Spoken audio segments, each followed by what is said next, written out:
Frances Gaudet was a lot of things. She wore many hats and fought many battles. Some were often fought in rooms behind closed doors with the higher powers that be, pulling the strings. Some were fought with vulnerability and relied on the kind nature of others for things like donations. The battle I want to focus on was fought in the courtroom. To set the scene, we're in Louisiana, no more than 40 years after the federal abolishment of slavery. Gaudet has been in prisons advocating for prisoners to have clothing, writing letters on prisoners' behalf, tracking down family members of the imprisoned, pushing to get juveniles separated from adults in jails and prisons, and so much more. Now that we have a tad bit of background, this is where our story begins. There was a workhouse she must visit to bring a Jewish boy Saul for a sore. And she brought rose water for a little girl to wash her eyes out with. Gaudet had already heard some rumors of the superintendent of the facility being somewhat inappropriate with the female inhabitants, but while she was there, she saw him in the women's dormitory. He was patting a girl's shoulder, and the girl did not seem pleased. Once he left, Gaudet asked the girl if everything was okay and if the superintendent was normally nice and attentive, and the girl basically said, "Not unless you let him have his way with you. Otherwise, he's incredibly nasty and mean." Although she opened up to Gaudet, she was unwilling to divulge any of this to others in fear of severe repercussions. As Gaudet visited the facility more frequently, she heard more rumors about the superintendent's behavior and witnessed that the male guards too conducted themselves inappropriately. They had keys to the women's wing, so they would drink heavily, then go to the women's wing and take advantage of them.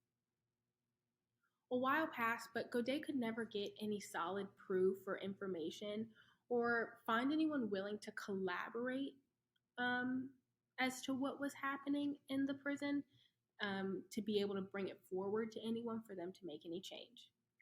Then, however, she brought a friend with her. The time that she brought a friend, a young woman was impregnated while in prison. She got out, she had the baby, but then she killed her father in a bit of rage and landed right back in the same prison. People were really concerned about the welfare of the child. It was freezing cold in there, she had no privacy, and there was no real way to protect the baby, especially no way to provide for the baby, being that she was in a detention facility. So Gaudet was called to do a wellness check on the baby. She was supposed to get the baby out of the prison, but she came and saw the conditions and decided that the woman wouldn't part from the baby. The woman put up quite the struggle, so the superintendent then proposed that he put his knee on her chest to incapacitate her, and Gaudet could then snatch the baby.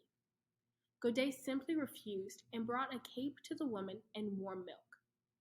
After that situation, the superintendent then rubbed the back of another female inmate and said that after he let Gaudet and her friend out, he would come back and spend the night with her. This was the final straw. Gaudet finally had someone who could also say they witnessed the horrors happening in this facility. Gaudet went and got into contact with one of her friends in City Hall.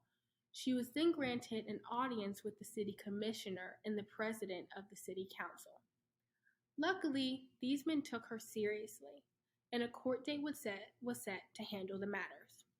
Friends of the superintendent sent her death threats. Her friends and family begged her to drop or decrease the charges in fear of her safety, but she refused. She persevered and continued to stay strong in her initiative to get the conditions in the jail changed. Finally, the court date came, and it didn't yield the result hoped for. After the hearing all the evidence, the committee knew they could not allow him to go around unpunished. But they also recognized that he was influential in getting them into their positions, so they couldn't charge him too harshly. They decided to fine him $750. In today's money, that's somewhere between $2,000 and $2,500. They told him what he's doing is wrong and to course correct immediately and to be more careful in the future. They Luckily, the media caught wind of this and did not let the matters go until he was let go from the position.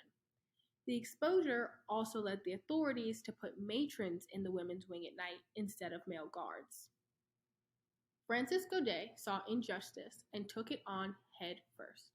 She didn't care about the repercussions or consequences. She put her life on the line to protect the women of that facility and set the precedent that this sort of behavior will not stand unpunished. The fact that she was a poor black woman in the post-Civil War South makes this even more amazing. But she was not alone. After the Civil War ended, newly freed black Americans began using the justice system for their benefit, suing white Southerners for things like property, unpaid wages, and so much more. In the next episode, we'll uncover other Southern black litigants in the newly freed American South.